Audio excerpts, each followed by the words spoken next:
Dry martini. Oui, monsieur. Wait. 3 measures of Gordon's, 1 of vodka, half a measure of quinoa lily. Shake it over rice, and then add a thin slice of lemon peel.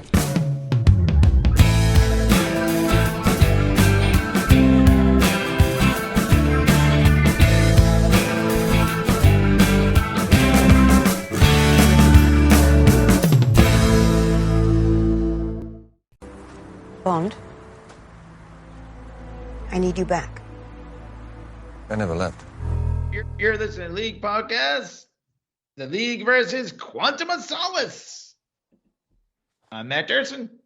I'm your host, John Hunt, and with me to my left is Generalissimo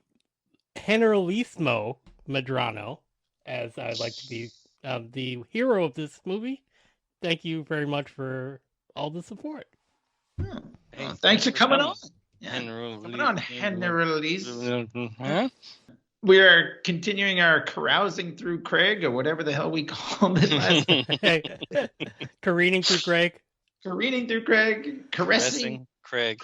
Yeah, caressing Craig. Clay Inferno caressing Craig. Wait, what? Did I say that out loud? I thought you were Generalissimo Moderano. That's right, Excelsior. Well, whatever we're doing, we're going to do the second Daniel Craig James Bond movie. It's called Quantum of Solace, after a short story that Ian Fleming wrote back in 1959. It has no bearing on anything whatsoever. Yeah. It just sounds kind of cool. Yeah, doesn't have anything to do with a secret organization.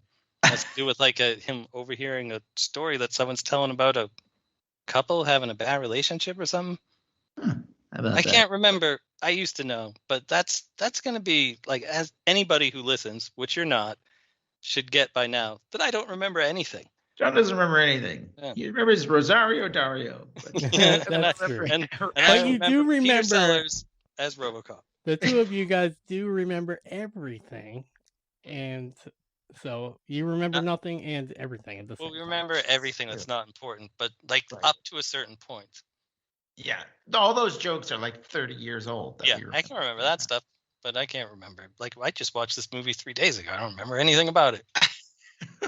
So, well, the interesting thing about this movie that I will lead off with here, this is a sequel. It is like a direct sequel, literally like an hour or so after the last one. It gave James Bond enough time to change his suit from the last movie into a suit for this movie. That's what I was going to ask. I was going to say, wait a minute. Like, literally, is that the same suit? Because he's wearing a very nice suit in the last shot. The suit in the last movie. He's got that huge gun, and yeah. No, I didn't realize it till like maybe, I don't know, the second time I tried to watch it for like us, or like maybe when I watched a few YouTube videos that he's actually leaving Mr. White's place. That's what the car chase is at the beginning. I mean, if you want to be a dick, you can. Apparently where he's going and where he was is about a 5-hour drive in Italy, but I don't know. Who cares? Unless you're Italian. It doesn't matter. Maybe it is a 5-hour drive. Maybe this movie takes place 5 hours afterwards. Sure. But that car chase, the opening car chase, which is very intense. Like maybe they drove like 30 miles. I mean, we don't know. They're driving super fast. Yeah. So maybe it took only 3.5 hours to get there. Maybe. I mean, whatever. The point is, it happens right after the last one. And yeah, like there's an intense car chase, which you can't even tell what the fuck is going on. There's some crazy editing issues going on. Sorry, I keep getting texts from Mrs. What's her face that I'm married to. You can't remember. Elder. See, I told you I can't remember anything. I mean, anyway, yeah, it's the editing in this movie and all the action scenes. I'm gonna say it calms down as the movie goes on, but these first couple of action scenes, it's very difficult. Like I think what they were going for was giving you a sense of chaos, so you can't see what's going on. You're just getting like, whoa. How did he get that thing jammed from the side of the truck into the thing? Well, who's shooting the thing? Why is it? I think that's the feel they're going for. Yeah, kind of like a frenetic. I can't say I like it. I can't say I like it either, as far as that's concerned. Like, it's like, I think we're used to maybe seeing stuff since 2008 that's more like, even though him beating up those guys in the elevator was very much like the Daredevil stairway scene. Like Or the that. Captain America. Yeah, Yeah. Winter Soldier. There's a Winter Soldier. Yeah, scene in an And elevator. that one, It's very yes, yeah. yes, that one too. So like we're used to seeing stuff like that, but like most of the action scenes are kind of cut in a way where you're not showing off like exactly what they're doing, and it's kind of a little jarring. Yeah. Because not in this scene, but later on, Daniel Craig is doing most of his own stunt work, but they're cutting it in a way that they're not highlighting that. Yeah, it's kind of weird. You can't tell. The editing which was the style at the time because of the Bourne films were like this, or Liam Neeson climbing over a chain link fence in 75 shots. That famous thing. But that said, it does achieve its. If they were going for chaos, then they did it. And because the whole time Mrs. Elder's like, that part wasn't that, but she's like, are they cutting it this way because they didn't get enough footage or they didn't like the way it looked? And I was like, no, I think they're just doing it to create a sense of confusion and just shit's going on. Because when that car goes spinning off the side, goes flying off the rails there, that's fucking cool. It's pretty cool. Here's my thing, and this is just maybe like the guys chasing James Bond, they're all white guys with short hair. They all kind of look like him, so it is kind of hard to tell. You're just like, wait, was that? That was him. Yeah, and they're even driving the fucking car. I forget what they're driving, but it's not an Aston Martin. But it's like another Bond. It's like a dark car, a dark sporty car, an Alfa Romeo. Yeah, the Alfa Romeo. Thank you. So it is. It's. I don't mind the quick cuts necessarily, but you don't even know who is doing what necessarily at any point. Exactly. Like whereas if we're used to like watching like a Marvel thing, which doesn't necessarily have to be a Marvel thing. Like I watch those CW shows for the same thing. They like film the fight scene so that the stunt people can like use it in their reel. You know what I mean? Like so like anything they do is like shot well so that you can see like the cool kick that they did or whatever. You know what I mean? So I guess I'm just more used to seeing stuff like that. This is sort of like it's the quantum sandwich in terms of the action scenes. If you look at Casino Royale and Skyfall, which their action scenes are all very clear and you can tell what's going on. They do that whole fight in the building. It's all done in silhouette in Skyfall, and the chase at the beginning of Casino Royale. That's how you do your action scenes, right? You can tell what's going on. Yeah. The part in the middle of the sandwich this is a macaroni and cheese sandwich that Durson got for lunch the other day. I did. Yeah. Nice.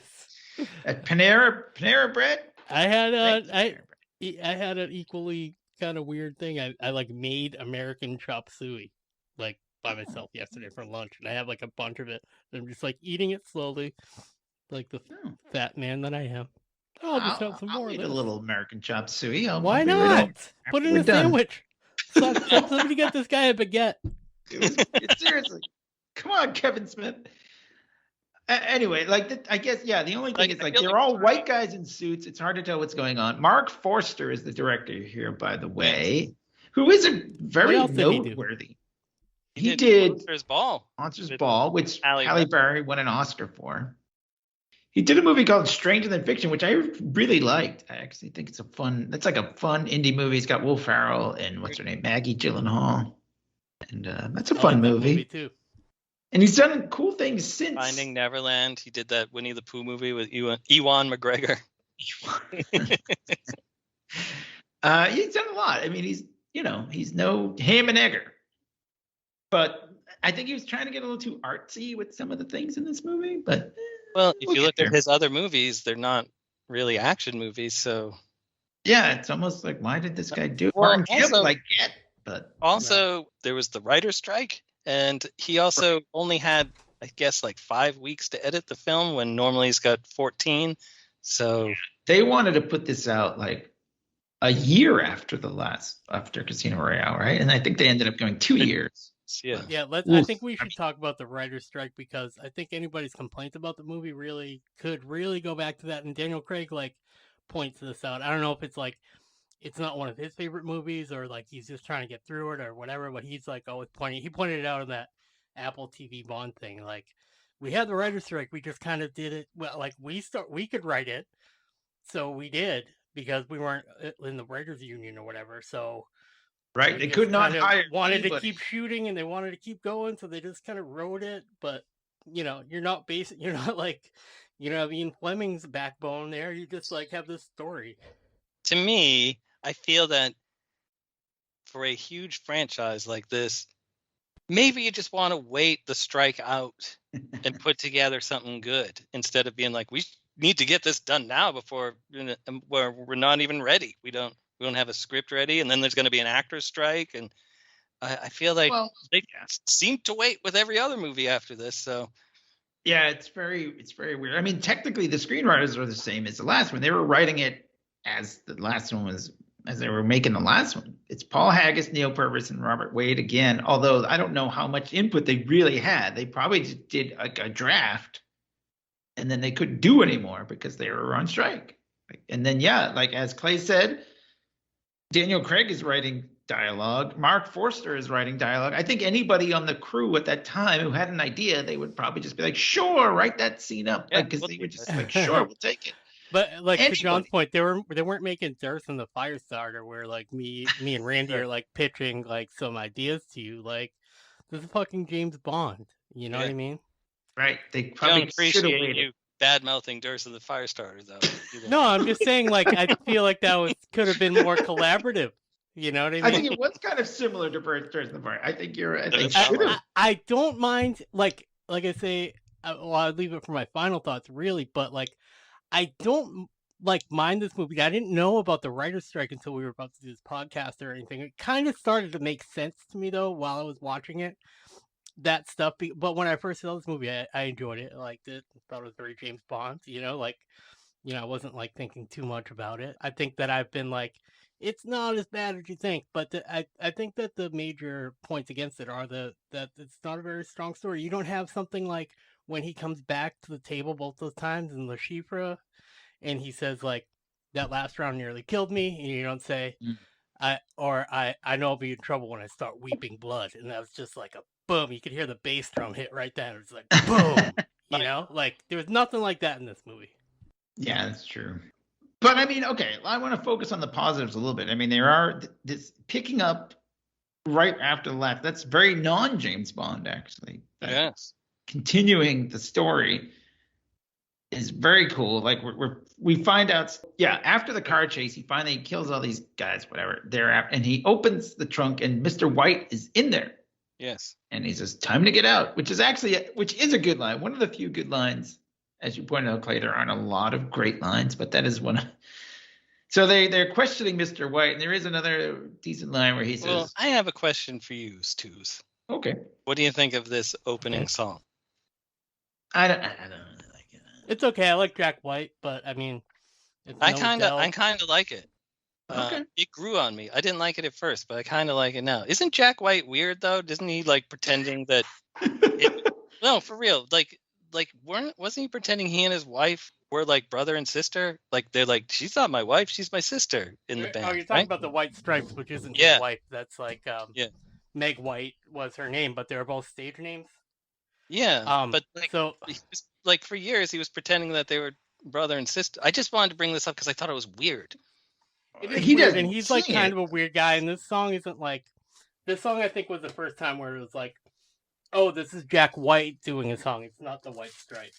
Yeah, I know, but I just wanted to talk about how he was weird, pretending that his wife and him were sisters when they clearly weren't. I don't think we'd know. It's not even his wife. It was just his bandmate. I have thoughts about Ariana Grande too, because she pulls her hair back too tight. I always feel like she's in pain every time I see her. Isn't it Alicia Keys? Oh, that's what I meant to say.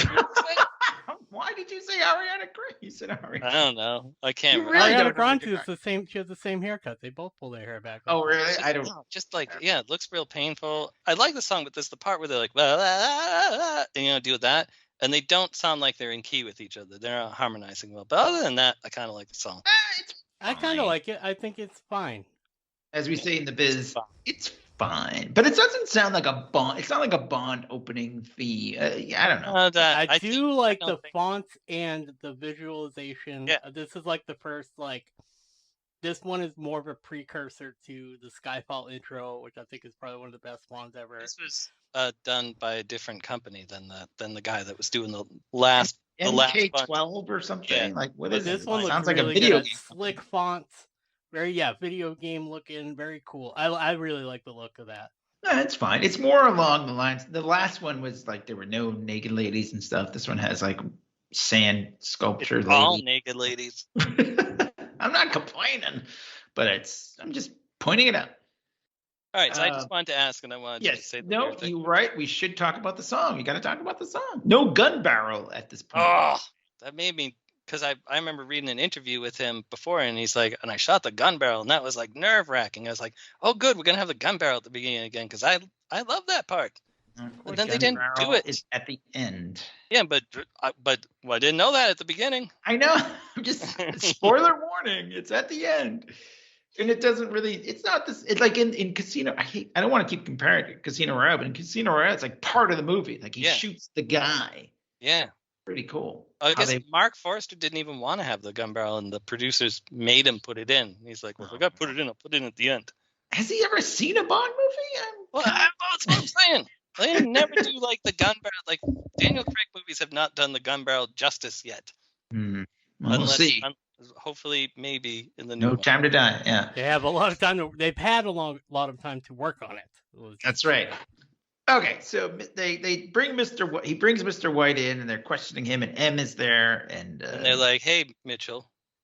Hey, Mitchell. What's up, Mitchell?" Midge. His name Craig Mitchell, I think. I thought it was Joe Don Baker's Mitchell. Yeah, which they did on Mystery Science Theater. Anyway, it's a nice moment though, where Mr. White says, "Well, we have to back up for 1 second, where M is like, hey, kind of off topic here. Here's Vesper's boyfriend that got eaten by fish, and Mr. White's affiliation with the secret organization. They're the ones that they kidnapped him and did stuff and threw him in the water." And she's like, "But we found a lock of his hair at Vesper's apartment." Yeah, I mean, and like I like that we're supposed to believe Fish did this, like because his face is like completely mangled. Yeah. I mean, I like all this like callbacks. I like we're finding out what happened with Vesper and what was really going on. But whatever. We'll get into it later because, I mean, but this is new for James Bond, right? Like all this kind of like, even when his wife was murdered, we never really revisited that. They revisit it, like 20 years later almost, or more like 13 years later or something like that. So I mean, it's good. It's good that this is a continuing story, but I don't know. I'll get into the whole Vesper thing maybe later. But the line that I keep wanting to say is when Mr. White says, "Oh, we have people everywhere, don't we?" And Mitchell. Our friend Mitchell, we know Mitchell is there. Like, Mitchell's here. Don't even know we exist. Mitchell shoots the other agent, and Here's some more bad editing, though. This is really bad editing. He shoots at M, and you have to watch it in slow motion to see that it ricochets off a pipe behind her. It's like a blink and you miss it split-second frame. That's bad. That's not a good choice. Just have him shoot her in the shoulder or something. Or at least let us know what's going on. It's so quick you don't catch it. I know. It's like a tenth of a second. Looks like she's having like gas and she's like, She's like, I'm having some lascive. Gas. Yeah. So anyway, big chase and fight scene with Bond and Mitchell, intercut with these horses. Yes, because they're this underground base, and like the horse race is going on above them. Apparently, it's a very famous horse race. It's been going on for hundreds of years. Yeah, it's nice. It's like what I said. He tries to get a little too artsy, but like I think he might be. I could be misremembering this, or maybe it wasn't actually attributed to him, but he's like where he was comparing the horses racing to like Bond and Mitchell racing after each other kind of thing, and I'm like, I guess like, just kind of parallel action, but it's not as cool as in Casino Royale when he's talking to the guy. what you should call the name of this episode. It's not as cool. Not a No, because that shot is very similar to the beginning of Casino Royale. Like it is a sequel too, so we can't stop mentioning it. Like there's a lot of references. I think it's obviously a very different take on action. I don't know, whatever. If you like that kind of thing, I do like Craig doing his stunts here, throwing himself into the wall. He did injure himself a couple different times. He cut off the tip of his finger, got stitches in his face, and I don't remember what the other thing was. He had his arm in a sling at one point. I think he was kind of like rallying, like, I know it's a writer's strike, but let's go. We're going to give this the best James Bond they can, which is cool. I mean, he was into it.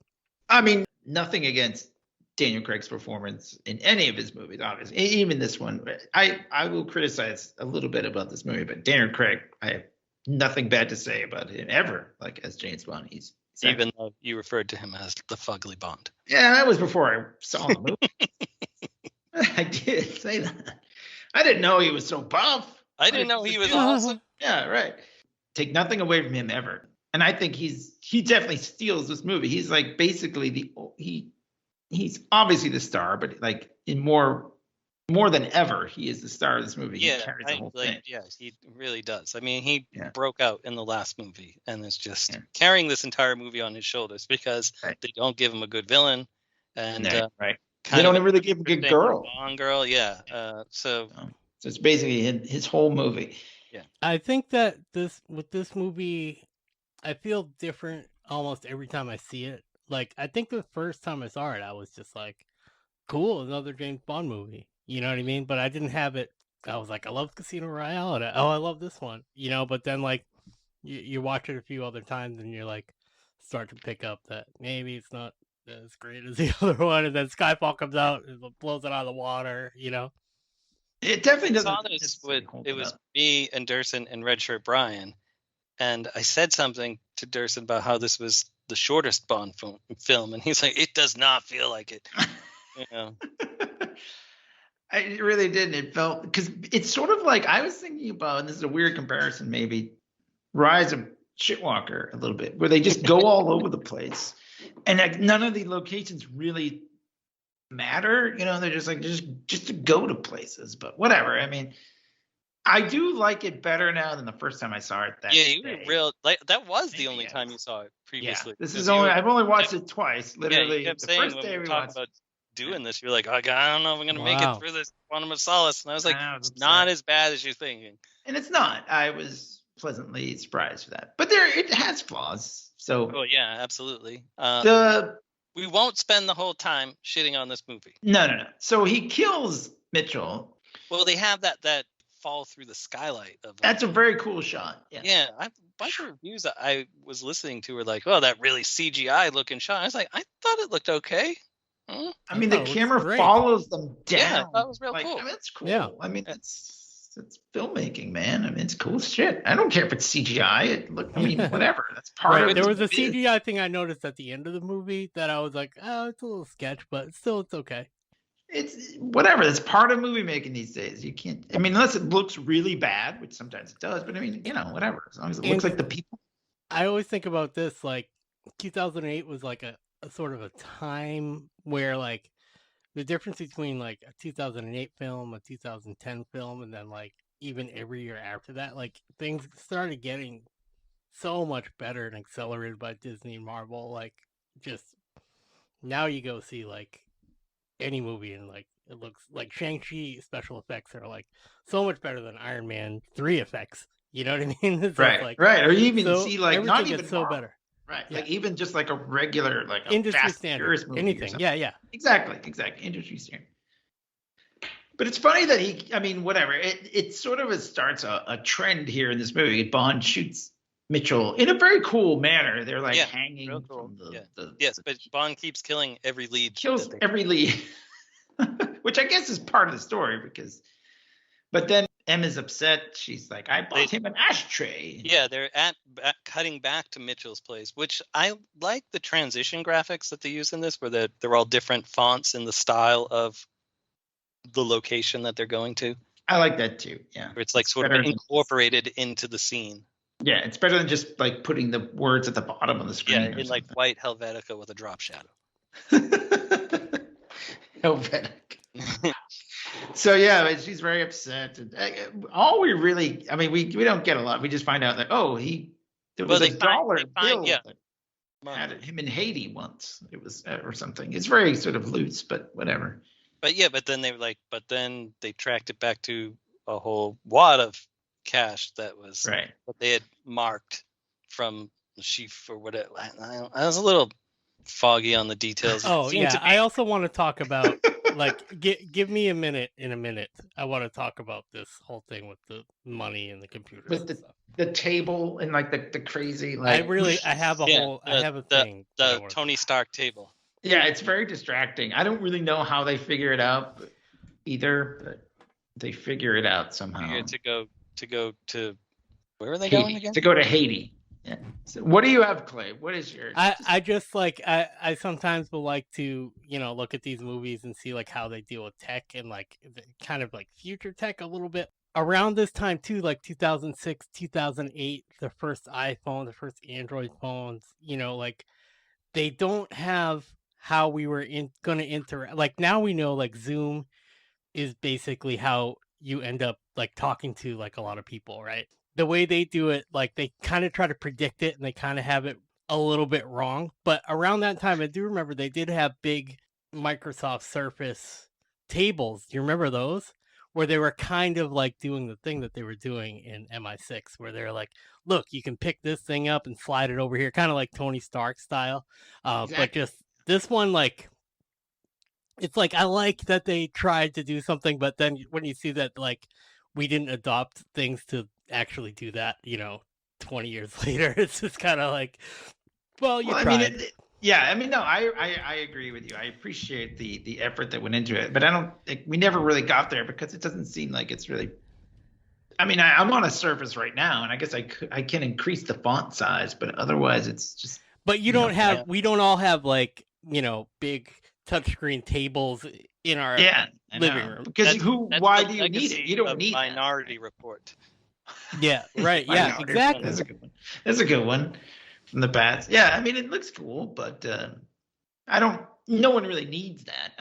Maybe MI6 does. I can just be like, look at this this $20 bill. We can make it. And that guy that's the nerdy guy, he's not Q. I don't know what he is, but he's like the whatever. Tanner.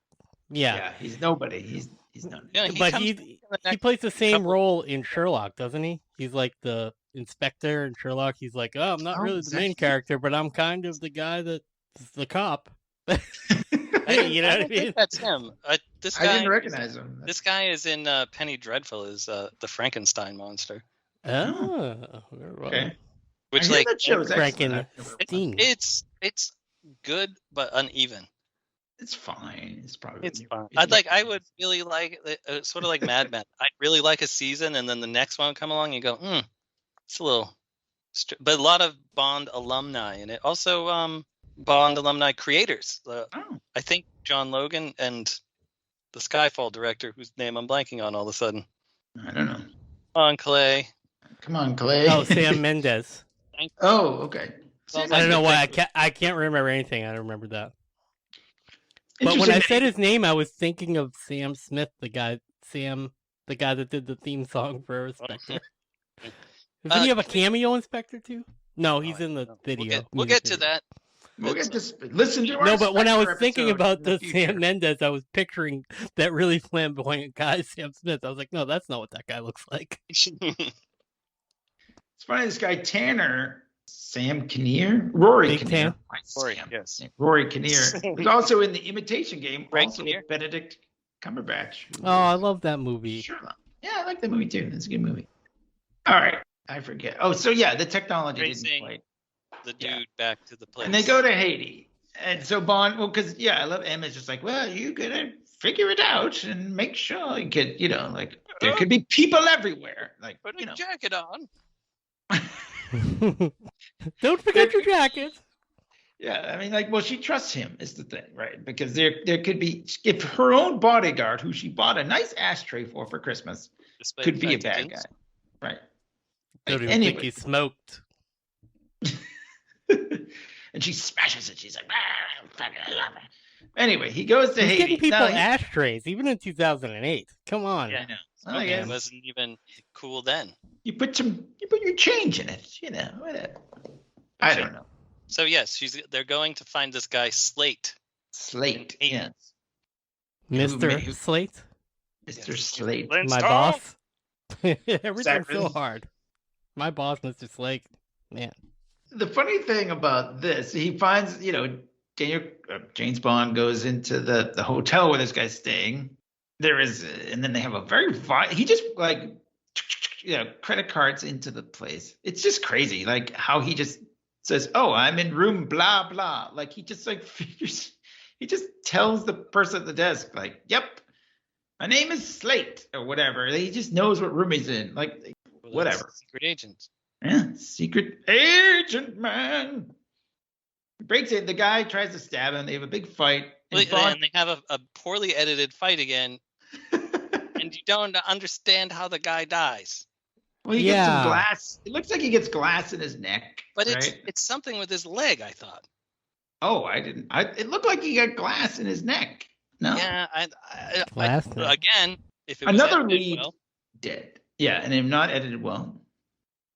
But I guess it's kind of fortunate that Bond looks kind of like this guy, because he just goes down and says, "Oh, I'm in room whatever. Did I get any packages?" Like, "Oh, here's your briefcase," and like whatever. It's like, okay. They all look the same. It's very easy for white guys, I guess. Just for white guys in dark blue jackets and jeans. Oh, he does put on his jacket, which actually is a good touch. Which he like wears for the rest of the movie. It's a nice jacket. Yeah. I do want to say, I might as well point it out now. This was the most violent Bond movie. Oh, yeah. I want to point I out, guess like literally like a body count style, right? 250 acts of violence are in this movie. Not and just like, oh, that looked one. violent. Oh, I swear that was the most he violent. throws this It guy really through is. the window, and it's not just like, oh, I shot that guy and he fell over and died. Like acts of violence. This is the most acts of violence of any Bond movie, and it's also the shortest one, as you pointed out. Yeah, so you cram a lot of violence. You get a lot of violence for your buck. Yeah, right. If you were in this for Bourne-style violence, you got your money's worth, because they fucked up a lot of people in this movie. Would you also say maybe, John? I don't know. I'm probably actually maybe the most fan of like kind of these kind of movies and like the Bourne movies. Like, but would you say that the violence was also in response to the Bourne movies? Yes, I'd say it. Yes, that's what I would say. Yes, They were like, we got to keep up with the young guys. Well, I mean, I'm not opposed to it. I'm just saying. Yeah. Well, Bond movies It is are a always fact. reactions to what's going on around them at the time. Like they used to be the trendsetters, then they became followers in like the Roger Moore era, where they started going, well, Star Wars is a movie, and let's put Bond in space, and then they were, and they were like, well, True Lies is a movie, so then they made Goldeneye more like True Lies. It's like they're always reacting to what's going on. Then I suppose that's what keeps them popular, is that they can hop on trends. All right, it's a good way to look at it. Instead of just being like they're ripping everybody off, be like, no, they're just going with the flow. Really, they're just like, sticking with the trend. It's and like you Rush. get to do kind of like you offer, if you can offer this to not Chris Nolan, but like offer it to like an auteur, like the guy that's directing No Time to Die is like the True Detective guy, Cary Joji Fukunaga. Yeah, you got it. So he, you give it to somebody like that. It's like, oh, like that's gonna be like he's gonna take like what that guy's really tuned into, like what people like. I think. Mm-hmm. Yeah, no. I feel also that during the Brosnan era, there was like sort of a shift in terms of the way these movies were made and who they would hire. They would still just sort of hire journeyman directors, but they started casting more famous people. And then I feel like since those movies became more successful, they started bringing in better creatives, like with directors and stuff, with Sam Mendes. Sam Mendes is no slouch. He directed American Beauty, which won Best Picture, and he's and very 1970. So beautiful. Yeah, I love that movie. Oh my God, 1917. Phew. So That was yeah, a great you're right. fucking But movie. there was You also kidding a me? shift too, because I love that movie. Brosnan movies had a lot. I feel like it was a lot more just like machine guns, like Yeah. kind of like. But there you were know. a lot of story points that they introduced in Brosnan movies that they didn't fully explore, that they kind of brought around more into the Craig movies, where they're like a woman from Bond's past, that someone he really loved, and they were like, well, we'll do that in Casino Royale, but we'll actually explore it. Or they're like, M is taken captive, and they're like, well, they Right. did that in the World Is Not Enough, but we'll really explore that in Sky. So there were things that they started to introduce in his movies that they didn't write as well, that they did much better in the Craig movies. So There you go. Here's a question I have back to Quantum. Is like, did Quantum just need to serve as a replacement for Smersh or Spectre? yes, So like, They but did- they is it still like didn't a have- I don't think prequel they or had the something, or rights. is it a rights thing? Like, what was? yeah, I think it was a rights thing. I don't think they had the rights to Spectre yet at that point. Because they're like, oh, you don't even know. Like, we have like They were money like, everywhere. we'll We're just running do- stuff. Yeah, we'll just do Spectre, but we'll just call it something else. And Well, I it's kind of definitely interesting, yeah, started because it thinking makes of it it seem in a like- Hail Hydra sort of way too.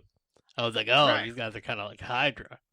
But it makes it seem like Quantum is like a subsidiary or something. Like in retrospect, you look back and you think like, oh, they were laying the groundwork, But for they Spectre weren't. down the road. But they didn't even know they were going to get Spectre, so they just said, oh, we'll just make it Quantum. I mean, it's kind of funny how it worked out. But Do you where think are people we? that aren't us like know that, or think that maybe somebody's like a James Bond movie, but they're not like a huge head, but they like follow just the movie continuity? They're like, do you think that they know that Spectre is Quantum and vice versa? Right. I mean, I don't know. Yeah. I don't know how people follow it who aren't us. Yeah, It's interesting to note, yeah, like that they didn't. Now it makes sense. It looks cool, but at the time they were just like, we'll just call it something else. Another organization like that's behind the scenes and manipulating everything. So whatever. Wikipedia At this point, is saying that Blofeld is its subsidiary Quantum. Blofeld is the mastermind behind Spectre and subsidiary. He's the author of all your pain. I love Christoph Waltz. I'm not going to say anything bad about him. But anyway, so Well, yeah, we're only like 10 minutes. yeah, into where are we in like this? our podcast is longer than the actual film. So yes, this is where you're introduced to the Camille comes up, says get in, sees Bond with the briefcase. So Right. now Mrs. Elder, every time we're going someplace, yells get in. Oh. Okay, so But Bond still is just, he doesn't know yeah, he has no idea. He's just what faking. he's doing. He's just like, all right, I'll get in a car because, I'm pretending to be this guy. I'm pretending to be He's got Slate. Slate's briefcase. He opens it up and she's like, Yeah. give me the stuff. And it's like blank paper. And she's like, what's this about? And he looks in there and there's a gun and a picture of her. And he's like, I think somebody wants me to kill you. Yeah. And she And tries to shoot him. Tries to Miss. shoot him. Yeah. And then he gets out. But he gets out and then Drives someone, away in the there's world's smallest car. it's true. But then a guy A who's guy on a following motorcycle her has been on a following. motorcycle. Yeah. He's like, He- you were supposed to kill her. He does this very cool flip. But I think this was a good line too. It's not funny, but he's like, you were supposed to kill her. And he's like, I missed. Well, I missed. And then he flips him off his bike and takes Yeah. it, follows her to the docks where we're introduced to Dominic Green, who looks like a cross between the original guitarist from Duran Duran, Spock-eared kid. No one listening knows who that is. Uh, But all right, go with the Duran Duran thing. Yeah. I guess the idea that Mark Forster had was that he didn't want a Bond villain that looked disfigured. A lot of them have like, like Schifra had the eye thing and whatever. And they kind of give it a little bit to Olga there, like give her a little scarring. yeah, her Well, back is all scarred up. Yeah, because she was burned. Although they never say it, I think we assume that's what happened. He said this guy burned her house down. He does. He does say it. Yeah. I was Oh, the she only does. one Okay. left, and burned down my house. Made me watch. R-worded my And mom left its and my mark. sister. R-worded. Oh, Yeah. geez. Oh, can we not say that anymore? We can't even. Okay. Well, I don't like Anyway. to say it. It's not a nice thing. I understand. No, it's not. It's obviously not nice. But we still don't know that. We haven't met Generalissimo yet. But I almost call him Moderna. Isn't that the medication? What's the thing? It's Medrano, which here's why I can say it so well is because my friend Sal's house, where I used to, podcast over there in your neighborhood there, that's his last name.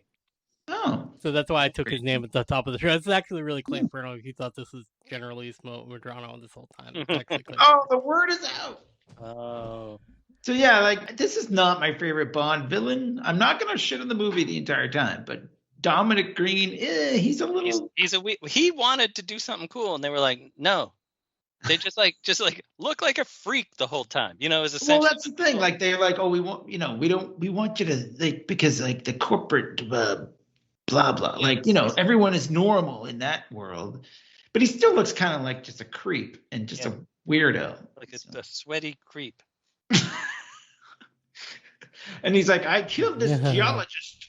And because he's like body the just reason kind of like, he was the one that put the hit out on her, thinking that she was spilling secrets or whatever. Are they lovers? Yes. Yes, they're lovers. Yeah, but she's only using him to get to General Moderna. And also, you'll find out later that she's also like a special Bolivia secret agent or whatever, right? Bolivian, yes. I think. Yes. Well, anyway, Bond is watching all this from his motorcycle. Oh yeah, and this is like the best scene in the whole movie. Right? What this scene where he's on the dock on his motorcycle, he gives the guy his card, right? Yeah. And he's like, leave. And then in the background is the greatest extra of all time. I don't know the greatest. Who is it? It's the guy sweeping. Who is not like it's famous for like really? The guy. Yes, the guy sweeping in the background is not actually sweeping. His broom is about 4 inches off the ground. It was like sort of like they were like, shh, don't make any noise with that actual big huge broom. So he was just like, it's no actual famous. broom. It's I've never heard of like, this. Is a real nitpick. I didn't. Yeah, no, it's wow. it's like real famous amongst cinephiles funny. and jerks. And jerks. I was in a movie. I was an extra in Denzel Washington's what the hell is the movie? The Great Debaters was the name of the movie, and I was a guy. I was supposed the to be UMass debate team. Oh, very funny. It's actually the first. It's about the first black debate team that debated Harvard. Like you make it all the way to the finals. It's like the Final Four or whatever in debate teams, and they made it to Harvard. And this is like in the 60s or whatever, or 50s maybe. Sorry, Denzel. I don't remember. In the movie. I was in the fucking movie, but I get paid $125. I'm actually, you can see me. I'm actually in it. Like I should post a GIF or something. But anyway, like they told us not to talk, like in this crowd shot. They're like, don't just pretend you're talking to the person next to you. You're supposed to say like silently say peas and carrots, peas and carrots, peas and carrots, or something like that. Like, I mean, it didn't matter. We were so far away. Like, yeah, but just look like you're talking. But like it's hard to not talk to the person next. You know what I mean? It's really weird. So like we were kind of talk softly, and they're like, "We're gonna do that again, but don't talk." Like it was really weird, but whatever. The scene made it. Sleep. I was like, "So, hey, how you doing? Yeah, oh yeah, hey, yeah, how you doing? So anyway, I'm an extra in The Great Debaters. There you go. This is my film degree. You are extra. And it's no, you got IMDb, extra man. Jerky. I am not IMDb because I do not have a line. Except, hey, is that it? You have to have a line. I don't know how it. I think I could make an IMDb page because anyone can make their own IMDb page. I don't think it matters. Yeah, I think you buy a pro, they'll let you do whatever the fuck you want. Exactly. The Great Debaters, and that movie versus Great Debaters. All right, where are we? We gotta move on. The thing.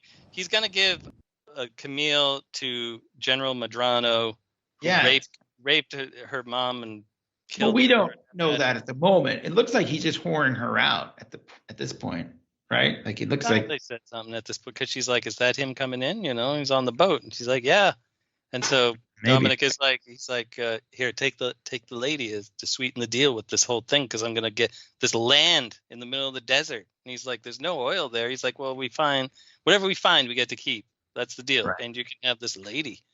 So does Woman. Madrona know that this is?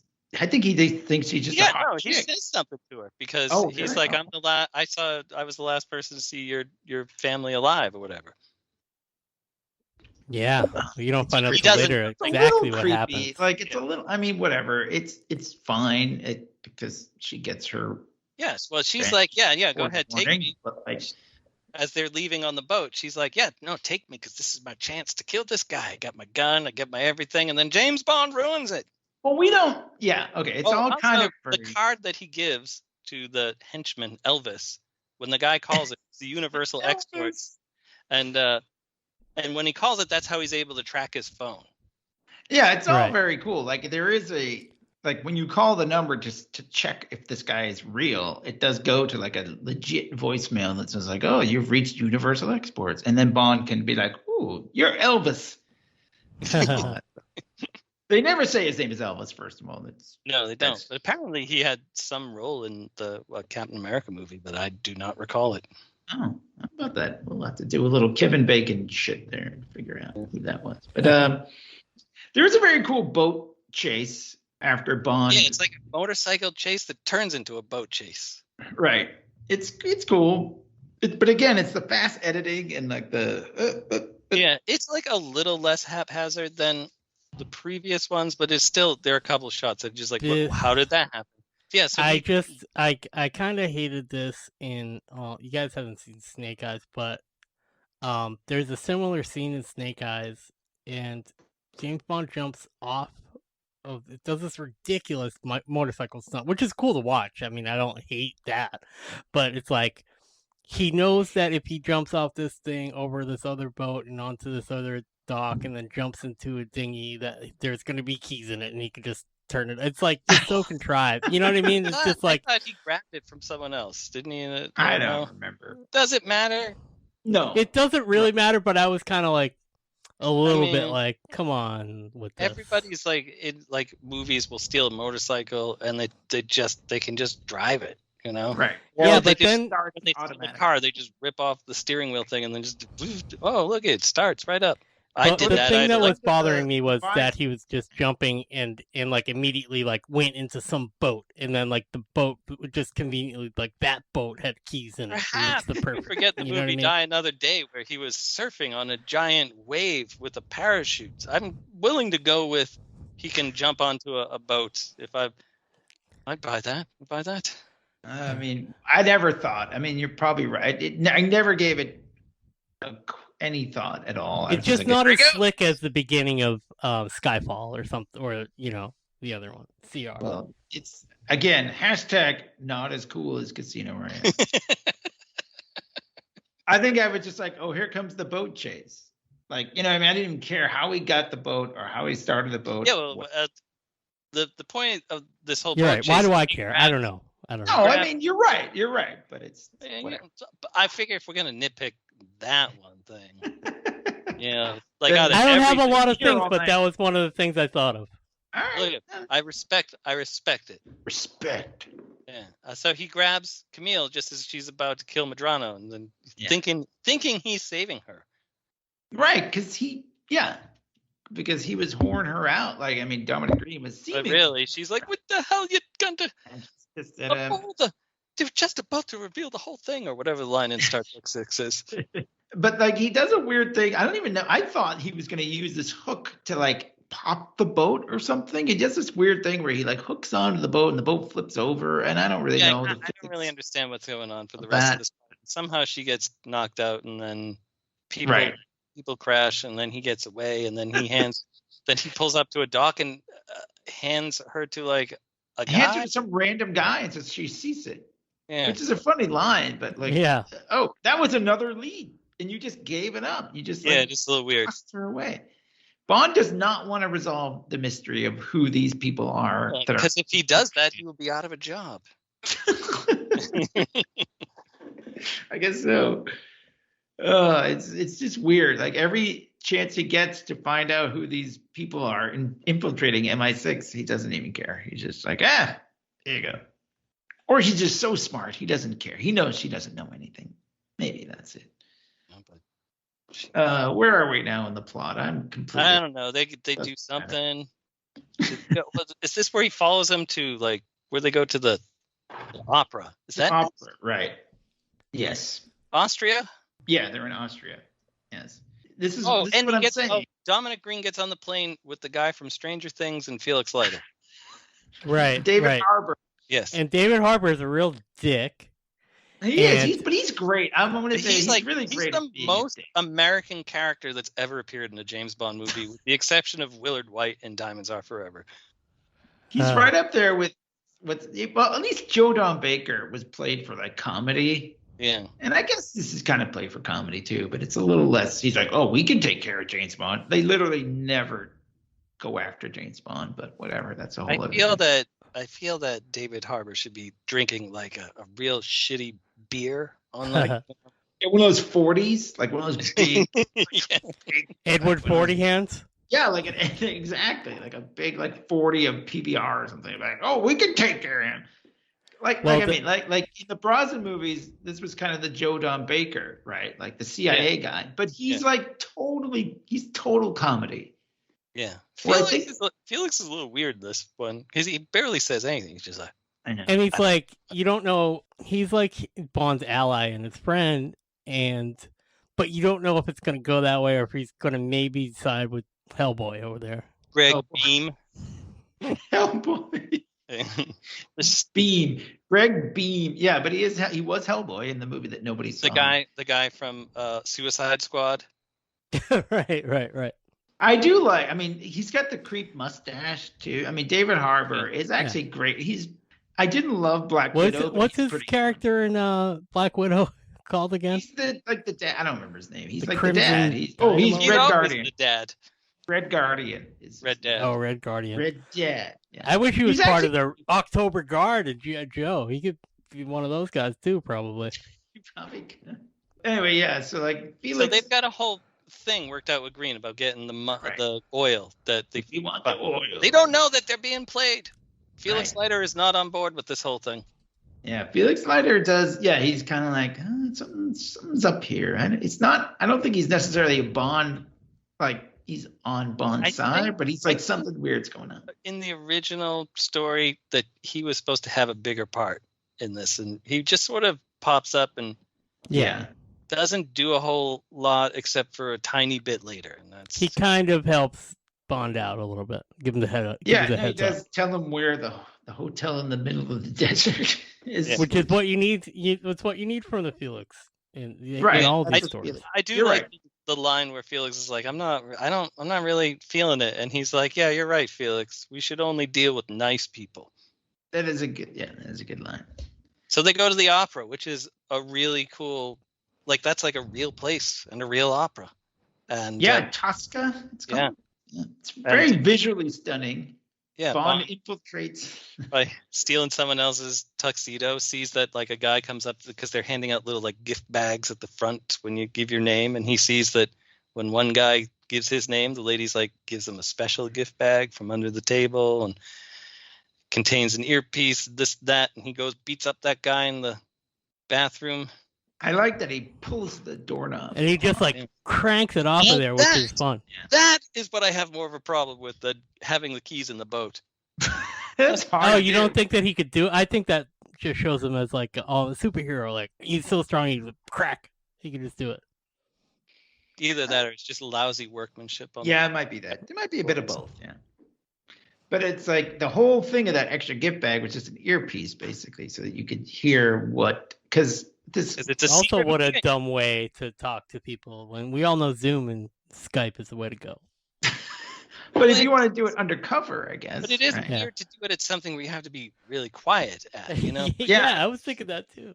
The guy in front of us at the Monkees concert would have shit himself if like he was sitting near one of them. Planning this big arms deal or whatever it is. Yeah.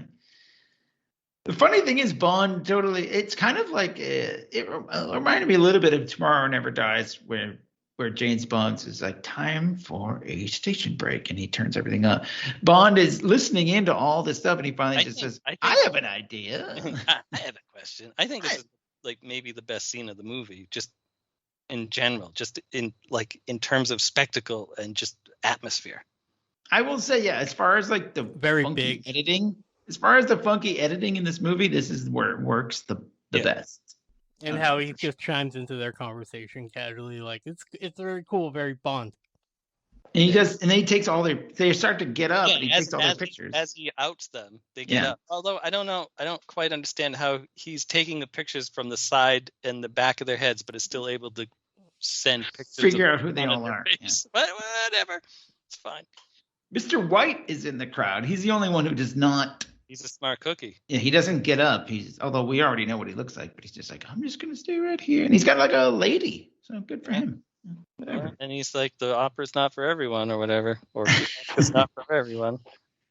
So we find out one of the guys is this guy named Guy Haynes, one of the quantum people, and Bond goes after him, and there's a gunfight first of all, which is fun. I do like that. Yeah, where it's just the sound of the opera being played instead of no sound effects of guns and this and that.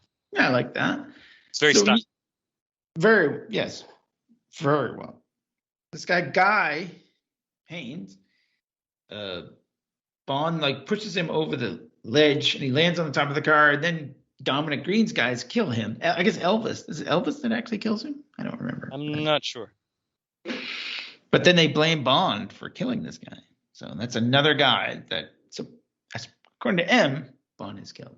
Yes, and so then they cut off his credit card, and his passport, and all this other stuff when he tries to go get a flight. But he still gets it, so it doesn't even matter. Like none of that stuff really matters. I guess. How does he get it again? I don't know. I don't really remember. He just kind of tells the lady, "Well, he says, tell them I'm going to Cairo." It's very weird. But he goes to see Mathis. He goes to see Mathis. That's how he gets the flight. Right. We get Mathis. Poor Mathis. All right. Mathis, who's still like, oh, that Vespa in her dresses. I know he's thinking about it. Well, so Mathis is a bit of a tragic figure in the Bond. First of all, he wasn't. So here's what I'm trying to figure out. At the end of Casino Royale, Bond says, well, we knew Vesper was guilty. It doesn't mean Mathis was innocent. Right. Right. Sweat him out or whatever. Yeah.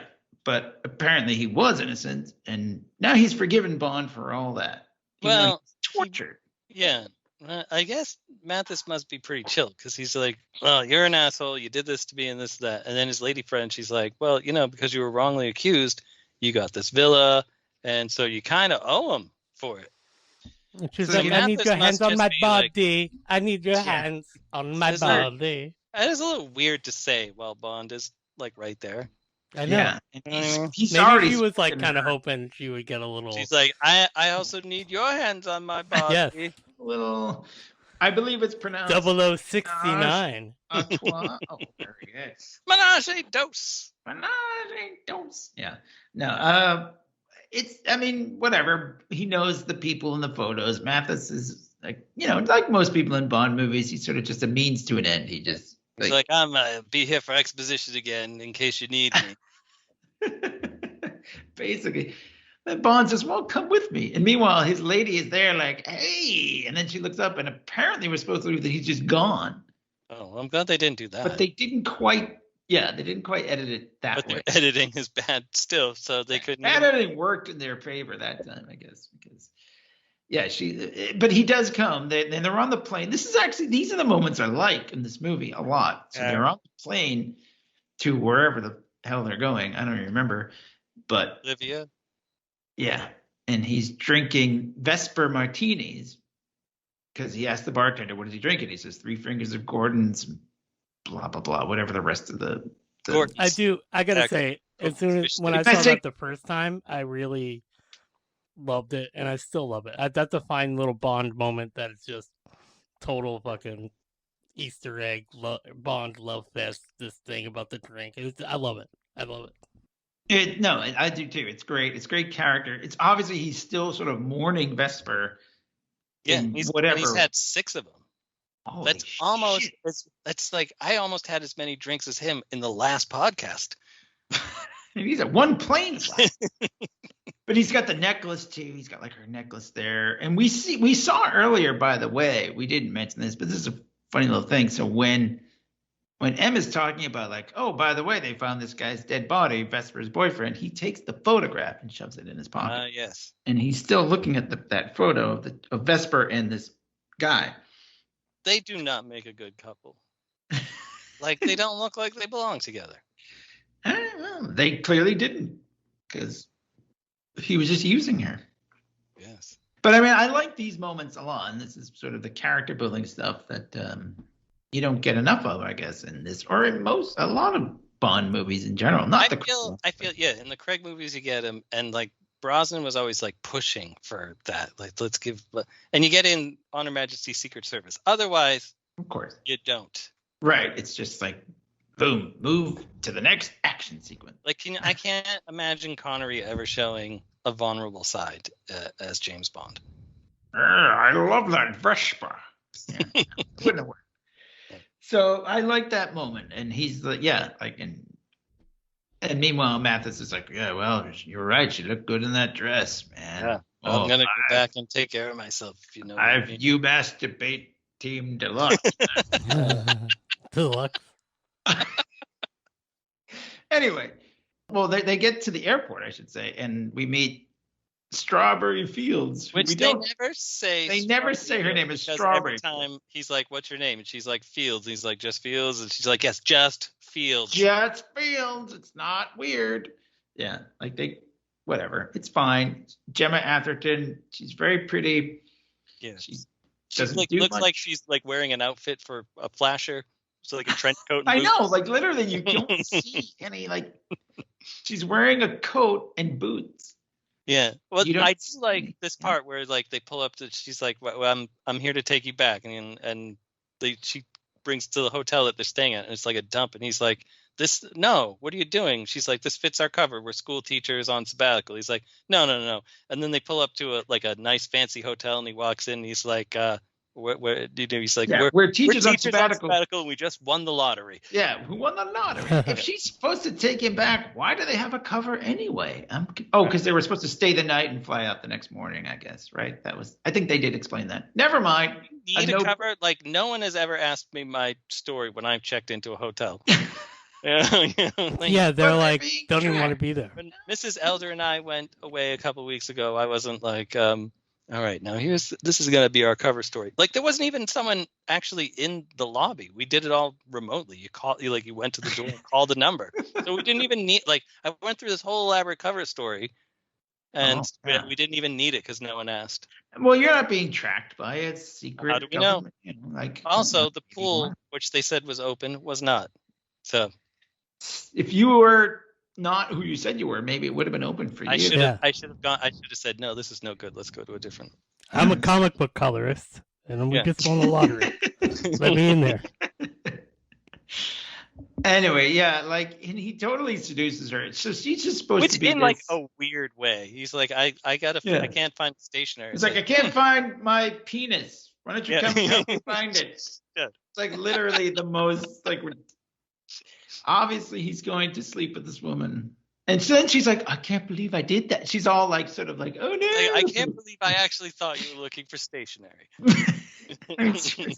And Mathis is kind of just like still like hanging out. He's like, I'll go get a drink. I'm going to go talk to my general buddy or whatever. Like, you guys go have sex. The head of the police. Who shoots him? Who looks like the dad from Family Ties. Michael Gross from Tremors. Yeah. Yes. Yeah. It is pretty like this is I'm going to equate this to the writer's strike, right? I don't know. I mean, maybe it's all very contrived and not well put together. It's like, oh, I'm looking for the stationery. Oh, by the way, I'm naked looking for this. It's like a Harvey Weinstein. Was like, look at in the script it said Bond seduces the lady somehow, and they're like, what do you got? What do you got? And he's like, I got my dick, and he's like, that's like a pencil. Yeah, let's go with stationery. that. Yeah. Let's do stationary. It's almost like missionary. Whatever. I mean, it's kind of just like, well, he's got to sleep with somebody. And it can't be Mathis. I hate myself. She hates I herself. know. She's all like, oh, I can't believe I did that. I just slept you with the back. Fugly Bond. I just slept with a 00 agent, which is probably like all the girls talk about. Yeah, she's just apparently later we find out she was just like an admin or like a secretary or Why are whatever. you sending She's like her? Kristen Shaw in the Vampire. Right. In What We Do in the Vamp- Shadows. He's What like, we do in the shadow. oh, gonna have to call the insurance company now. And like, Which oh, is kind of what slept with Vesper was agent. too. Vesper was like this finance minister. She was the or action whatever. accounting. Action, or yeah, whatever. like Action Force Accounting. Yeah. Yeah. Which is what they call G.I. Joe over there, is Right. the accountant. Which one's the The action- accountant? In, Snake Eyes, G.I. the Joe? accountant. Oh, is he? Yeah. He's a ninja. Head accountant. At getting the maximum deductions. Whatever. And so Mathis shows up and Bond's like in his underwear and he's like, here's where you gotta go. Here's a party. You know, and they go to a party. A Dominic Green party at that. Yeah, Like Dominic. a fundraiser for his environmental interests. Yes. And as Green like, planets or something dumb. Yeah. that is so clever. And as he's like giving the spiel to all the donors, Camille shows back up again, pretending that she's drunk, and she's like, tell him about how all this bad shit happened to the environment after you bought the land. And then they're like, I'm putting my checkbook away. Hmm. And then Yeah. he's like, come on over here. I'm going to push you off the ledge of the balcony. And no, because he keeps fucking with her like that. He's like, I would have been really sad to kill you because I kind of like you, but I kind of want to kill you too. I kind of gotta get it, yeah. Kind of get it. And then Bond shows up. He's like, can I cut in? Right. Don't kill her. I'll yeah. And he does And- kind of like the thing is like gonna fall. Like it's like Yeah, broken. it's like- and he's, right, he's pushing I her don't think into I- it. He's standing there. It's a little bit, I don't know, like I'm not like trying to be like ultra like PC or anything, but like this movie is a little bit like I don't know what you call it. Like it's a little bit like girl in the refrigerator kind of thing. It's a little bit like she's like them the main lead character doesn't like have a lot of agency, even though she does like sort of try to get her revenge and stuff. later. Well, it is a James Bond movie. I know, but she's a little wasted. I mean, she's not. I feel like I it don't was very like a 2008 movie, and this movie. Everybody in this movie is underserved by the writing. Yes, you're right. Daniel you're Craig's writing. Not Just just now, Craig. now I'm just blaming him for like trying. Well, to maybe help. I wrote think better. he- Yeah. He might have saved it. Who knows? We don't know. So yeah, I think we find out Elvis had a toupee at this point. Well, yeah, 'cause, we had a really yeah. bad haircut, so that explains. So Strawberry Fields, she like trips him and kicks him down the stairs at one point. His toupee comes off, and that's it for Elvis. Oh no, I think he does show up later. No, actually. he's in it later. Yeah, he does show up Because later. he gets blown up. Spoiler. Yeah.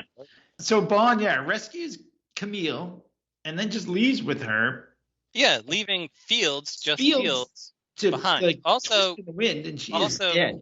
Mathis introduced them to his family ties, right? Yeah, and where did that go? I don't feel. Well, what it goes is that Green had already gotten to him first, right? Oh, okay. And so he's like, "This is my friend Michael Gross," but then it turns out that he has the police beat him up, throw him in the back of Bond's car, and when he's driving off, they pull him Yes. over, and they're like, and then they're like, "Oh, you open beat the this guy up." yeah, and they're like, "Oh, he's moving, shoot him!" And Bond uses Mathis as like a human shield. I know, and they shoot Mathis, but only because Bond hid behind him, Yeah, so and then Bond Mathis's throws the life- Bond at them. He's like, Mathis's life is shit because of Bond. Like this I guy know. had in total 3 or 4 days around this guy, and it's just ruined his entire life.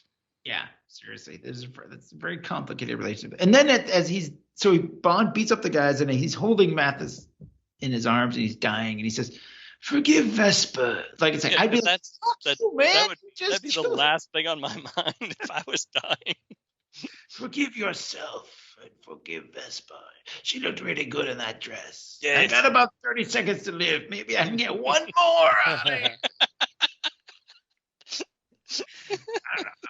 I'm sorry, but it is kind of like I feel bad. I really feel bad for Mathis, and it's because then he throws him in a trash dumpster, and it takes his money.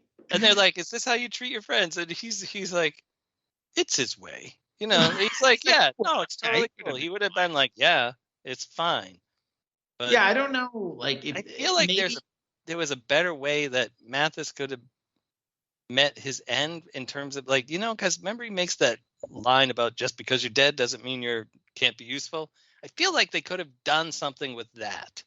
Like Mathis could have been useful in some way other than Bond gets like $20 out of his wallet. Yeah, I'm not even opposed to throwing him in the dumpster. Yeah, I don't have a problem because like this is like the gritty Bond. So I'm like, yeah, okay, Right. I get that. I mean, it's but, fine. like, I feel like there could have just been more done with Daniel Craig's writing in this scene. He could have just done something a little more. With it. Daniel Craig. I mean, it is an interesting thing. It's like, wow, that Mathis, yeah, really. Every time he came across Bond, his life went to shit. Like, it's just, oh man, he should have just stayed home with that lady. Which I guess, you know, Dominic Green kind of says to Camille, he's like, everybody that's around him, it just withers and dies. Yeah, it's true. All right. Oh, yeah. So then, do they go? They get a plane. Yeah, they get in this plane. And they do the Indiana Jones and the Temple of Doom scene. Really? Where they're in a plane and they're trying to. They had some clues that figure out that like he's buying up land or whatever, and they're like, let's go check it out in Bolivia. And they're just flying around in like this junky old plane, and meanwhile they're getting shot at. But okay, before I get there, I don't want to skip over like the few character developing moments in this movie, because we find out Camille wants what's his name, General Moderna, for personal reasons. Yes. And James Bond wants Dominic Green for personal reasons because of Vesper. Although he doesn't really come out and say, he just says, yes, yeah, me too. Or you know what I like about this scene is the fact that when they're speaking, you're not hearing them just talk regularly, you're hearing them talk through their microphones. Yeah, I like that touch. That is a cool, different thing. I used to do a podcast, our podcast with a microphone just like that. It was like legit, like one they would use on a helicopter. Yeah, that's what we were going for. We were going for a kind of sort of gritty, Solace. It wasn't just low quality. That was like really like kind of like a weird World War II dogfight. It was 2009. So the 2009 is almost like 2008. Right. We were right in there. We were actually cutting edge. Yeah. We were reacting to what was going on around us. Just like Print James the legend. Bond. Print the legend. That's right. You're right. Anyway, they get attacked by two planes. And this scene is weird because there's no drama to it, you know? It just looks like, to me, it just looks like shots of planes flying around. Like there's no sense of like geography of like this guy's right behind. Isn't there a helicopter at one point in this? I don't see. That's my right. I mean, there are scenes. I think it's a little harsh to say no drama, but the only drama that I get is when Camille is in the back of the plane and their bullets are going through the fuselage, and I'm like, you are definitely going to be shot. Like I don't know how. Like there's no way they missed you. They say in Indiana Jones and the Temple of Doom, we are going to die. Literally, she should have. There's no way, right? I mean, I know it's action movies and the good guys never get shot. But like literally, just bullets go through that thing. It's like Swiss cheese.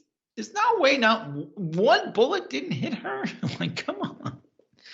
Whatever. It doesn't matter. Bond uses his cool, like, I'm so smartness, and like he causes them to crash. Because his plane has no weapons or anything. He just flies around. Yeah, I was thinking that too. I was like, why doesn't he shoot back? Oh, he's just flying like a cargo jet. Yeah, he's got nothing. Like Snake Eyes would jump out of in issue 21. Oh. Yeah, with like one of those green visors on. He's in like a notepad. He's doing somebody's taxes. Because he's a super agent. Snake Eyes. Ninja at writing office expenses. Right. Action Force Accounting Team or whatever they are.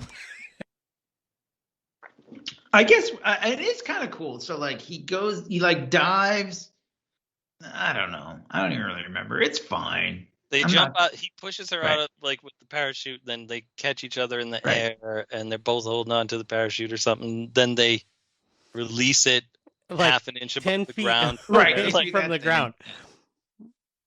What do they call that? I mean, I'm gonna be honest. Yeah. I don't usually watch like Cinema Sins, but I watched it for this, and it was like, oh yeah, sure, like they would totally survive that or whatever. And just how we said it was, I was just like, yeah, that really is too close to the ground. It's like a thing they do in action movies now to be like, oh, a halo jump or whatever, right? Yeah, I think that's what they call it, where it's just like, poof, you put the parachute up and Tomorrow Never Dies episode for that. Oh yeah, check that out. Check out our Iron Man 3 episode. Oh yeah. Did you ever see Barrel of Monkeys? No, we never did that. It doesn't matter. We will in the future. In the future, we'll get there. We'll get there. But yeah, like the planes crash because the bad guys never fly an actual fighter jet. They fall into a hole in the ground.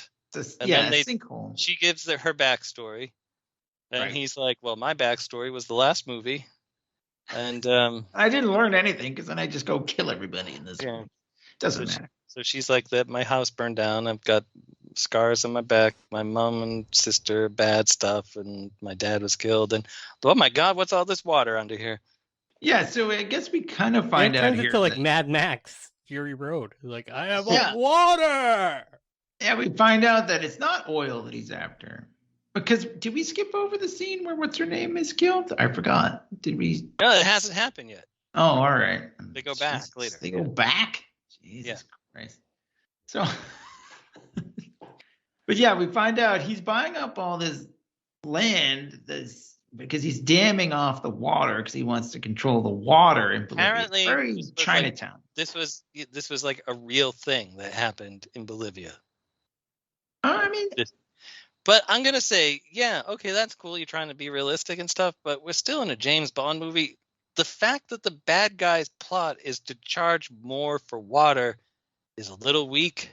I know. I want it to be cool. It's different, but it's not that strong. I mean, I don't hate it, but I'm just sort of like, well, this is like Tomorrow Never Dies, where the bad guy's like, I want more ratings. Yeah, I want news. I gotta do news. I just want exclusive rights to broadcast in China. I'm like, well, yeah, it's a bad guy from James Bond. You're supposed to want to like blow up the world or have like a satellite. It should totally be more like Joker's gonna poison the water supply. It should be more like way extreme something or other. Yeah, I'm gonna get a little more money because we already know people. Like everybody has billions of dollars. It's not like a. This is like this is what everybody. It's not a Bond villain thing. It's just a jerky corporate, like what's already happening in the world. Yeah, I mean basically, yeah, you're right. Yeah, okay, so that's enough of my bitching. I mean you're right. I mean I get it. I get why they did it. It's different. Do too. And I millions understand of movies are oil. Oh, okay, well let's do something that's not oil. But pretend oil is the red herring in this movie. But it's still not that cool. Daniel Craig could have come up with something more clever than this. But yeah, when he sat down at his writing table. One of the other things I watched was like, it says like Chinatown, which is the plot of Chinatown. They're like rerouting the water from this part to that part. But that was like a real thing. Like we said in LA, like LA. No, I know it's real, but it's like boring compared to oil. Like oil just seems more exciting. Right, because everybody gets that oil is really expensive, and meanwhile, everybody has water. I can go to my sink right now. I like Clay's idea of being more like Batman. Do something interesting with the water rather than charge more money for it. Dude. Yeah, exactly. Like, I'm gonna like, we're gonna slowly poison them over it. This is what they actually do. We're gonna breed a whole new kind of shark in this water and release it into the desert. They have to. You can drink the water, but you have to go into the water with deadly. You'll turn into the lizard like in Spider-Man. So you guys should have been on the writing since they couldn't hire screenwriters. You guys are not. Well, after not good. Yeah, we're not good. We could do. I was part of the union, so I was part of the writers. Oh, you were part of. You were part I could do any job bad. Just 2008. Yep. No more. You know, you were out there with your pickets. You know. Yeah, it was. So that's why I turned to a life in comics instead. You're a because rat. I was You're a rat. blacklisted. You crossed the line. You Yeah, they were scab. like, get back to scabbing, you lousy scab. You're a dirty rat. Anyway, we find that out, and then they go back. Then they crawl out of the thing, and they go back to the hotel. Walk, I mean, it's kind of cool. We do see like the consequences of the. Very dramatic, yes. Yeah, that's nice. I like that. Reminded me of the scene in La Bamba where they were taking shots in the water tanks. That's what I was thinking of. I mean, Clay is right. It's very much Monty. What? Yep. Just Mad Max. Monty Mad Max. Monty Max. But I mean, less weird, I guess. But they go back and they find, of course, yes, Miss Fields is dead. In a very reminiscent of GoldenEye. GoldenEye. Yep. I am so drunk. Goldfinger.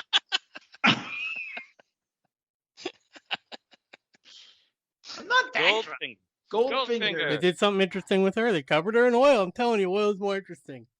Yeah. What if they just covered her in water? That would have been like, well, that's boring. It'd be like any other Bond girl. Yeah. Halle Berry. Right. Yeah, it's weird. And M and everybody is there in his hotel room, and she's like, this girl got killed for nothing. She's just supposed to bring you back. Granted, I did assign a girl from accounting to come get you, and like that's the second time I've made that mistake or whatever. You know, I keep sending the wrong people to get you. Keep sending these hot chicks. Yeah. Why don't I send some big dude who's going to be like, all right, dude, we got to go. Like, some big dude. Strawberry Send Fields. Tessa Thompson. That would have been Hey, Strawberry Fields. Going back. subverting expectations. I mean, like, he's going to sleep with any woman that you send. What if it was like an old, like crusty old, like lady? Like, He would have had sex with her. We're going. What would happen is like she'd be a crusty old lady, and then like she'd have hair up in a bun and these little weird glasses, and he would go over to her, take off her glasses, pull her hair out of the bun, and then she'd be like moisturizing her face so all the wrinkles would go away. Maybe he's had sex with M several times. You never know. Yes. We don't know. We don't Kind of like a reverse Agent Carter. So it like put the moisturizer on the old Agent Carter. She looks like hot young Agent Carter. So anyway, they're like, we're taking you in, Bond, something, and then the Captain America elevator fight happens. Right. And then he sneaks out, runs into M, easily, and gets out of handcuffs. Like, I mean, like, they don't even show him really. He just they show him grabbing the key, but like, that seems like really hard to do. Yeah, I've been arrested several times, and you've knocked out the cops and just grabbed the I've grabbed the keys, do like that. I'm like, I can't do this. I like that athletic thing he does where he like flips his leg over the railing and then walks on the inside of the like portico or whatever, and then like hops over and just like, I'm over on the other side of the hotel. That's sort of like the little kid move where you're like, I don't want them to see me. I'm gonna go this way, and they didn't even see me. You know, just gonna walk up these stairs casually, like I belong. I mean, it doesn't really play into it at all, I guess, right? I mean, it doesn't matter. I kind of feel that way about everything in this movie. Doesn't play into anything. Nothing It's just really scenes. Just go to the end where they're at the hotel with Madrano and Green. That is, because Camille pulls up and says, "Get in again," and then there they go. There they go. They're off to the middle of the desert. This hotel. Oh, fucking! There was Felix Leiter scene. Oh yeah, he goes. Felix tells him where the hotel. I don't even know when that happened, but it happened somewhere in there. I think it's next. I think. Sort of like it is sort of next because they go somewhere and use the phone and he calls Felix. Oh yeah, and then he's like, but David Arbor, Hellboy, is like, who are you talking to on the phone? Yeah. What do they answer? It's sort of like universal exports, but it's like international imports or something. Yeah, something very fake. Don't know whether to concentrate on the importing or the exporting. Yeah, it's like George Costanza. Yeah. But I mean, this is the only time where the CIA actually does go after James Bond. And I like Felix though. He's hard drinking here. He's just like, yeah, man, they're in the middle of, they're out there in the desert. Just go get them. Like he doesn't really do much, but he is, he gives the important piece of information. But he's just like, yeah, man. And he's like, you got 30 seconds. Get out of here. Yeah, I like that. I do like their interplay. Like, yeah, how much time do I have? 30 seconds. And then they talk a little bit more. I love it. He doesn't just leave right then and get a 30-second head start. They talk a little bit more. He literally waits till like 20 I seconds. feel like they're allies. I feel like Felix would be very difficult to hear if it was real life in a loud bar. He'd be like, what? What? He's You're in the desert, man. Bit of a soft talker. Just keep the fruit. But you do see like how they are like colleagues and allies, but they don't necessarily need to trust each other 100%, but he does actually know that he's his bud. And like, what, he fronted him like $10 million or something in the last movie. You know? You're right. Yeah. True. He is I guess, is he sort of the American James Bond? We just don't get to see his cool stuff. That'll be the spin-off movie. The lighter years. Oh! But he does escape. Bond escapes the CIA because they're dumb Americans. And then they just go to the desert. Why is there a hotel in the middle of the desert? Have I not asked? Why wouldn't there be a hotel? I mean, like, who's going to stay at this hotel? I really want to go to Bolivia. There's this place way out here in the middle of nowhere. With explosive fuel cells. Sounds amazing. Yeah, let's go there. It's really cheap on Airbnb. It's like when we went to San Diego. I'm like, let's stay way the fuck out here in the middle of nowhere. Right next to the runway. But there was public transportation. That's all that matters. That actually, staying in San Diego, being far away, wasn't the problem. It was, it was the constant planes taking off and landing above us. I did. Yeah. But hey, it was fun. We were within a mile. I walked there and back a couple times, so it wasn't that bad. Yeah. No, but it was literally in the middle. Like, this hotel was way the fuck out there. But I mean, at the same time, on the landing strip. At the same time, by the time we had booked, so sidebar here, if you've never been to San Diego Comic-Con, there's way more people that go there than there are hotel rooms in the city. So we had to stay a little bit farther out. That's just, by the time we booked it, literally all the hotels in the San Diego area were gone.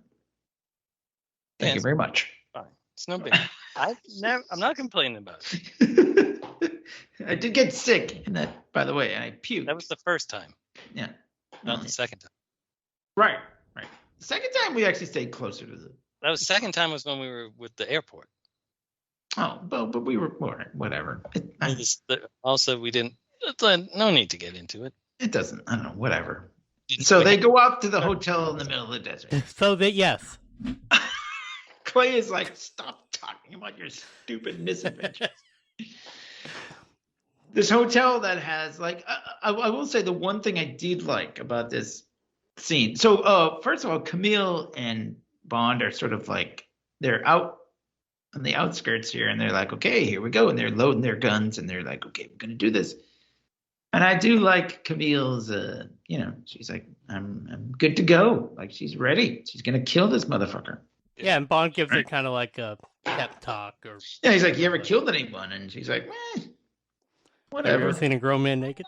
Fine. They go in. The thing that I liked is that there wasn't like an army of dudes that he had to kill to get to true, yeah. the guy. Like, Pierce Brosnan always just shot like 100 guys before he got to the big bad. And they all would have the same uniform on or something. Yeah, it didn't really matter. He just, but like, he only kills like, 3 or 4 guys. Or roll on the big roll of paper. I'd like, that would have been amazing. But he jumps in, he kills the police chief that killed Mathis. So that's nice, right? Or he already killed that guy? I don't remember. Yeah, that's where he does it. They're leaving. Yeah, because there's the whole thing of he took his money, Drano, and he's like, oh, I gotta go because this is weird and stuff. I forget what the lines are.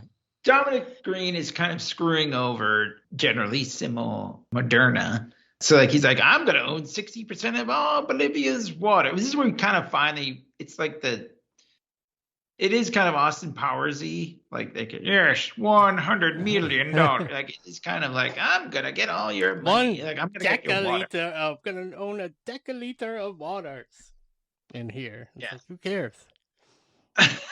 60% No one cares. I guess. Bolivian water. That means I get to charge more. Basically, I have a monopoly. But just before this, as they're sitting there chit-chatting, Michael Gross and Moderna, they hear the big boom. He's like, what's that? He's like, oh, it's the hydrogen fuel cells that power this place. They're real weird, kind of unstable. If you sneeze in the wrong direction, the whole place blows up. Wink, wink. Yeah. That's the No shadow. That's our foreshadowing, making that noise right now. Daniel Craig could have done something a little more subtle when he was writing this. Right. On his word processor. I'm just glad it's almost over. The end, it does end.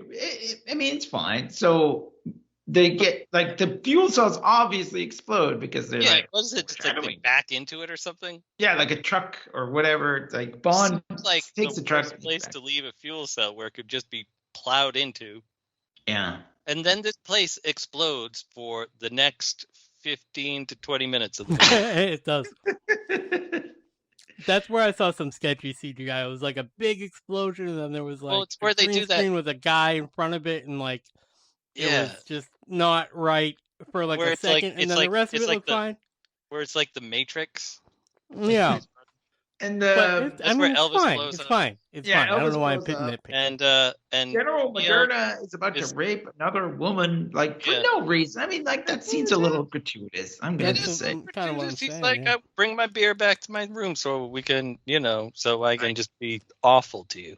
Yeah, I guess it's just to show that he's a real scumbag. And why didn't you just drop off the beer? Just drop it off. Well, she was like, why don't you carry your own beer? She was gonna, but douchey guys were like kind of escorting her to the room. I know, it's whatever. I mean, it's a movie. We could keep going because we're getting hung up on this. Yeah, let's go past this. For a short movie, it's a long podcast. I just want to say it's not very Bond-like. And I know he treats women badly a lot, but I don't know. It's weird. It makes you uncomfortable. It's supposed to make you uncomfortable. Yeah. Well, it's true. You're right. Anyway, but it's good because Camille does go in. Yeah. And she's like, "Burr!" and she rescues the lady, and they have a fight, like a good fight. Like she it's a pretty good fight. They have a good fight. She did a lot of her own stunts. Olga, we haven't mentioned her name. Olga Kurylenko. She's been in a lot of stuff. Is that good? Do you think you did a good job? Good enough. Yeah. I think you did great. You did How great. would you pronounce it? I would have pronounced it the same exact way, except less questioning. Kurylenko. She's been in a lot of stuff. She was in Black Widow. She actually played the Taskmaster, although you didn't really see her face that much. But she's very good. And I like her. I wish she was given more to do in this movie, to be honest with you. But yeah, she's great. She's got at least she has an arc. They give her a story. At least she has that. Yeah, and she does manage to kill him. Yeah, while Bond is fighting Green. Right. Like, shrieking like a schoolgirl. Yeah. Just swinging like crazy. I guess that's like, it's kind of funny, but also kind of like disturbing at once. Because he's just like, here, I'm going to hit you with this pipe. And like each time he hits him, it like bends. He's like, here, I'm going to hit you with I got an axe. He cuts his own foot with the axe. Yeah. It's just like, he's kind of just like falls off the ledge, and Bond pulls him back up when he hears the gunshot, and he's like, oh, it looks like you lost another one, Bond. So he's like, okay, I'm going to rescue this douchebag for some reason, because that's character growth. And then he runs in to save her, and she's huddling in the corner having flashbacks to because her house was burned down by this guy. Then he sucks on her fingers in the shower. No, wait, that's the other. I guess you're supposed to believe that he was going to shoot her. But I mean, really, there was no way, right? I mean, there's no way he was. Daniel Craig, subtlety is not his best when it comes to just hit the backspace button on that word processor because there was no way. But he does shoot like a thing. He shoots like a propane tank or something. Yeah, that opens a hole and they jump. Bobby. What? Bobby. propane and Ah, propane ah. accessories. Yeah. Is Very I think nice. what Clay is referencing. I get it now. I just didn't hear it before. Which, okay, so yeah, they get out.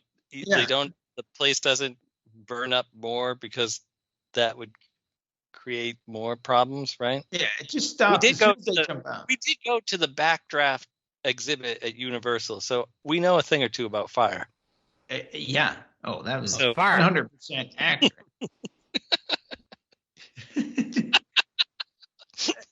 I mean, it was a cool moment. I mean, you did feel the heat. Hey, whatever. It does. Whatever. Once they jump out, then the place just like, oh, we're not going to burn any more. We're just going to stop right here. Yeah. That's when the hydrogen fuel cells decide that they're going to stop burning. Yeah.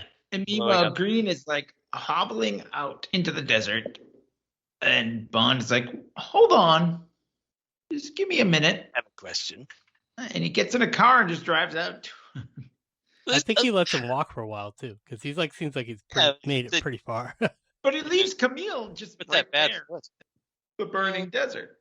Whatever. Well, I don't know. She didn't. Never mind that horrific reliving of her childhood trauma. He's like, you'll be fine. He's like, hang on, I got Daddy's something I gotta take care do. of something. See if there's any of those beers left.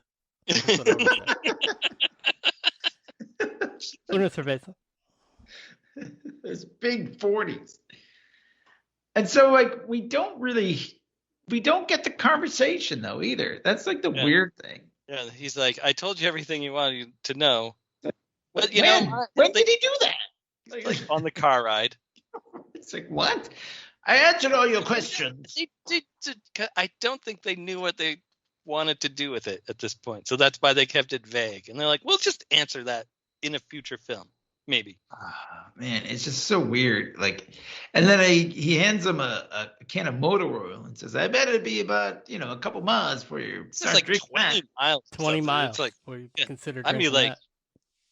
first of all, I wouldn't drink it no matter how many miles I went. Second of all, I'm not walking 20 miles with this bad foot. I'm never making it that far. Yeah. I should just, if there's another hotel in the middle of the desert. Yeah. Look, there's a hotel. Maybe there's 2 another miles hotel around here. Yeah. There's a Holiday Inn right over there. Yeah, and it doesn't even have explosive hydrogen fuel cells. Which I would like to point out in this scene that Bond is driving what is it? I have it on. I had it right here. Excuse me 1 second. He's driving it's like a hydrogen-powered Ford. Hydrogen-powered? Why didn't it blow up with all the other fucking shit? Ford Edge, powered by hydrogen. Right on the front of it, in huge letters, it says hydrogen. I'm like, well, if that's not advertising for your vehicle, having a whole place blow up. Maybe they were like trying to be. So they were. I mean, obviously that's part of it, but like they were kind of really hitting it over the head with the environmentalism kind of shit. I guess my point is the whole place was blowing up. That's bad advertising for your hydrogen vehicle. Right. But you don't drive it into tanks of hydrogen. Well, look if you back up into a hydrogen tank and the whole place blows up, what happens if there's a fender bender? What are your whole 2 hydrogen cars? No. Anyway. Whatever. I mean, it doesn't. That bit of irony, because it can be pretty ironic. It would probably just turn into water if there was there was one car full of oxygen that on banged. Robert Fields. If they had 3, like the 2 hydrogen cars and then the 1 oxygen car, bam, you get water in the desert. Oh, and you could have put out the fire. Yeah, with all that water. Well, next time. Next time, yeah. So they drive back. He just leaves Camille in this town or whatever. Like a train station or something? He's like, they're going to need somebody to do stuff, to lead them or something. Right. She knows secrets or something. Yeah, it's movie ending, It's like, but they kissed for no real reason because they weren't really kissing before, so I don't know. But right, but it's sort of like, well, he doesn't sleep with her. I guess he can give her a little. It's okay. One kiss is fine, No, I like it. I'm glad. I would. I'd kiss him. No, I'm fine with it. I'd kiss Daniel Craig in this situation. Kissing through Craig. But like, it's kind of, I do like, there's kind of like a thing like, well, like, revenge isn't really everything, like it's not. Yeah. just because you killed the guy that killed your family, it's not the end. You gotta do something else. You need to do Go something kill else. somebody else. The red. Well, sure, why not? There's plenty of jerks out there. But it's kind of the same for him. You know what I mean? Like it's not He's learning a lesson. right. Exactly. Finally, because So yeah, he does go back, and he finds the guy that supposedly Vesper's lover. hello, lover boy. And I was noticing that like it's like in Russia or something, right? Like kind of, isn't it in Russia where like the opening of Casino Royale? Isn't that guy in Russia there then? Or am I just confusing the two? Like, because it's like kind of black and white there. Well, to find that answer, listen to last week's episode, our Casino Royale episode. Okay, well, yeah. It probably will be. I don't know where it doesn't really matter, I guess. But yeah. So and he's with a Canadian Okay. Secret Service lady. Agent. Is it the Canadian agent? Agent. And, Nice. and he's like, she has the same necklace that Vesper had, that Bond is holding, and he's like, hey. So he does this. This is his thing. Yeah. So, and then he tells her, "You leave. Like, you better get out of here. Tell your people there's a mole because this guy is not. He's bad. He's using ladies like you. They've got leaks. So he's a creep. He's pretending to be kidnapped or something, if I understand correctly. I don't really even know. so that he pretends to be kidnapped and then has them say he's for ransom, and then you go do stuff. And I guess that's what we're supposed to believe, right? Because he works for Quantum, which I guess is Spectre in Retcon world. But yeah, Retcon is who Spectre works for. A different organization, an even higher organization. Yes. But I mean, it is a little convoluted. I mean, but whatever. So he doesn't. I'll get to it in a minute. It's weird when he's like, if you're gonna kill me, make it quick, and then it focuses in on Bond, and then it dissolves to a really quick shot of looking out like the windows with those wires built into it. You know what I'm talking about? Yeah. But it doesn't. But it's like blurry, so you don't see anything. It's a weird shot to cut to, and then they're outside with M. Right, and she says, "No, he's not dead." And he's like, "Well," and she's kind of surprised. The whole M Bond thing, as much as we said we like it in the last movie, and then the future movies, not as good as Casino Royale. Yeah. Because she's like, "Oh, cancel his credit cards." Well, also, but then she's like, "I trust him. He's my agent." Oh, that's what I was gonna say. Like they really are just like, yeah. She's all over the place. All over the place. But I don't trust him. But I trust him. Exactly. She's like totally. And then she's like, "I need you back," and he's like, "I never left," which I like. I like that part. Remember how I was still doing like the whole mission? What do you mean they need you? Yeah, I never went anywhere. She's like, "Oh yeah, well that makes sense. Yeah, okay." It's unprofessional. I don't have any regrets. It's unprofessional. Like, there's no time to die. Forced dialogue by Daniel Craig here at this part. Yeah, and he throws the necklace down to be like, "I'm done with Vesper. I captured the guy." Yeah. And then after the scene cuts, he runs back and grabs it. So wait, that's worth like 20 grand.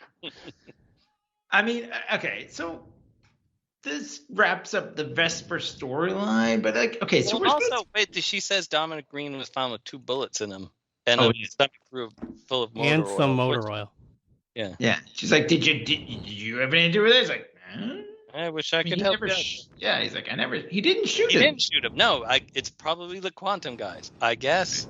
I always feel like I'm not quite getting like some of these things. Right. Or it's the Bolivians.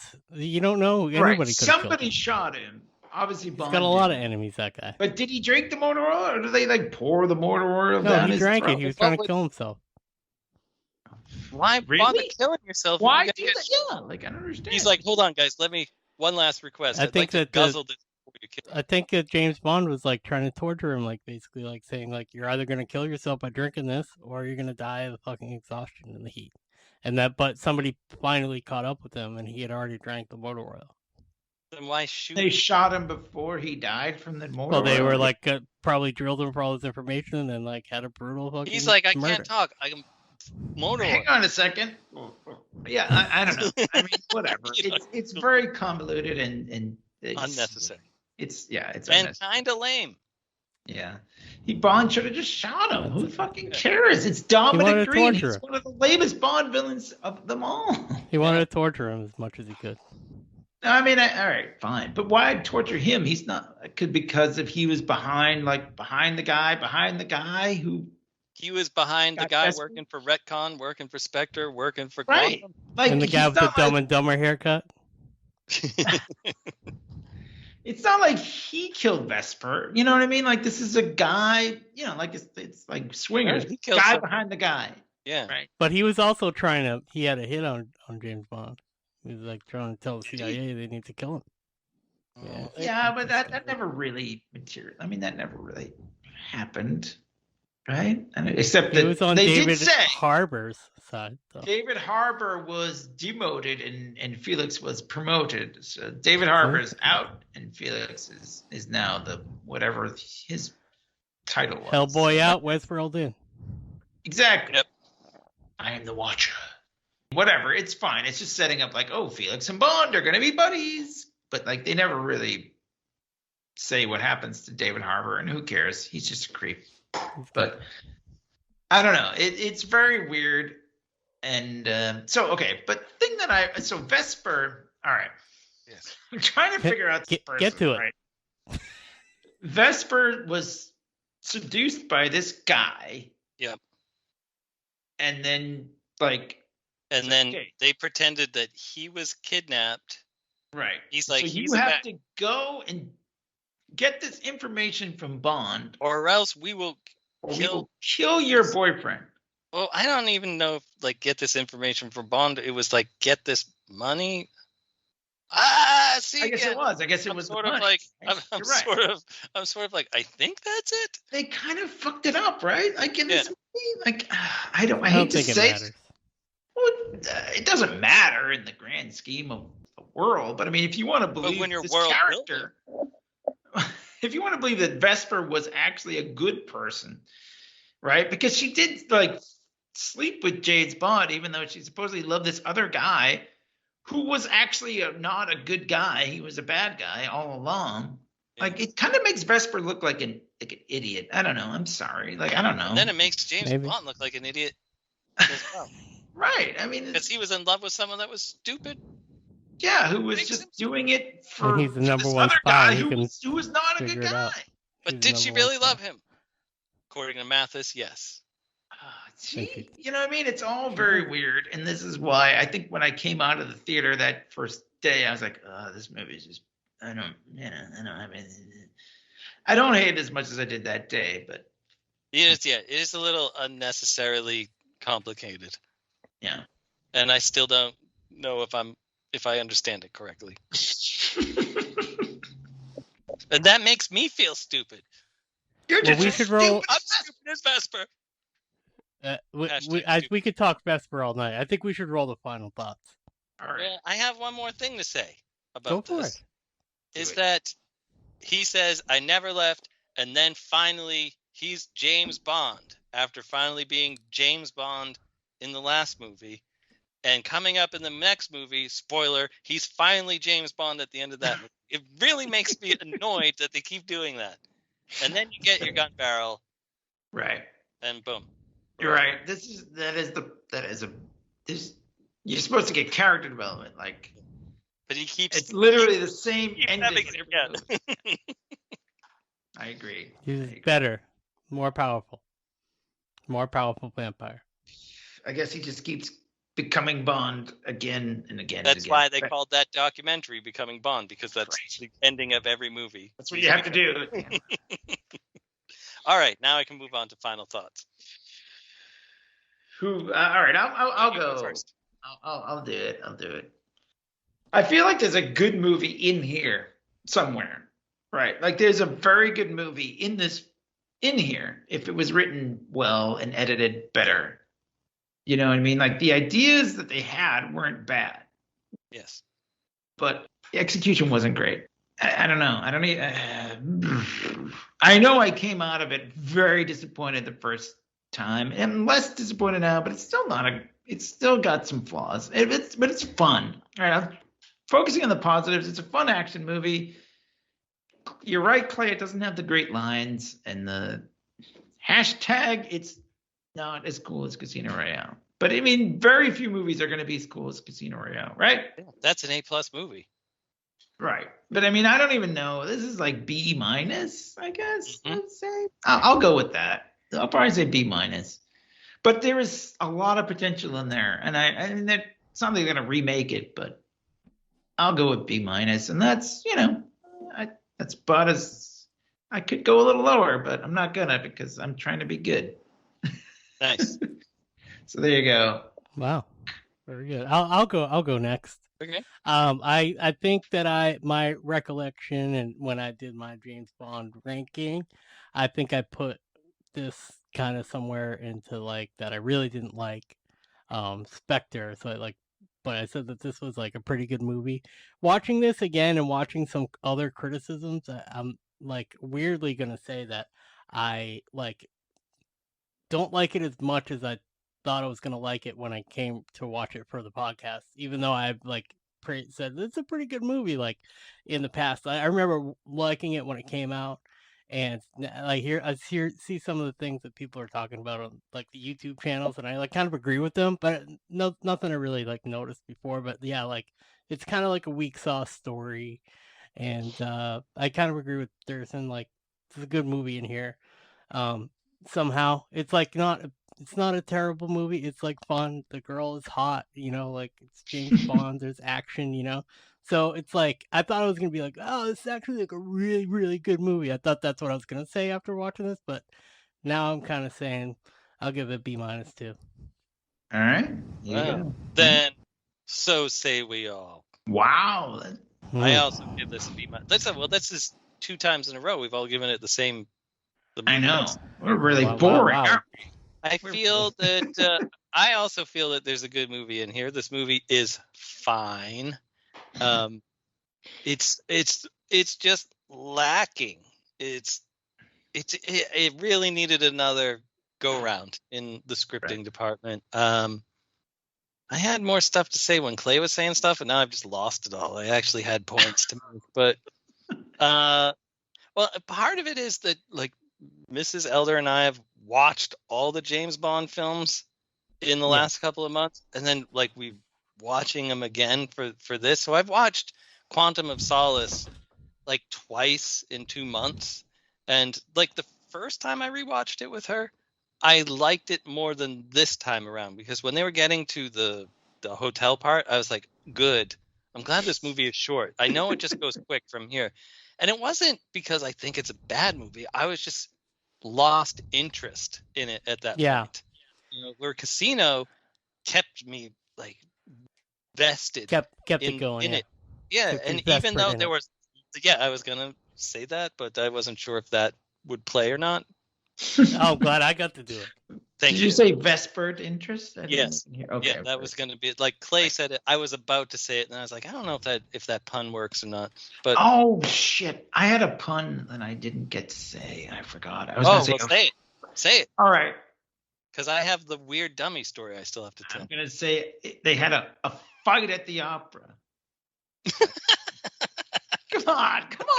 Fight That's at the good. opera. I love it. Ding! Come on. So, I'm done. Good night, so everybody. yeah, the movie just kind of loses me for the lack of being interesting at certain points. And now I'd like to share my weird dummy story. Weird dummy story. Where it's a running gag of people we dated that were weird dummies.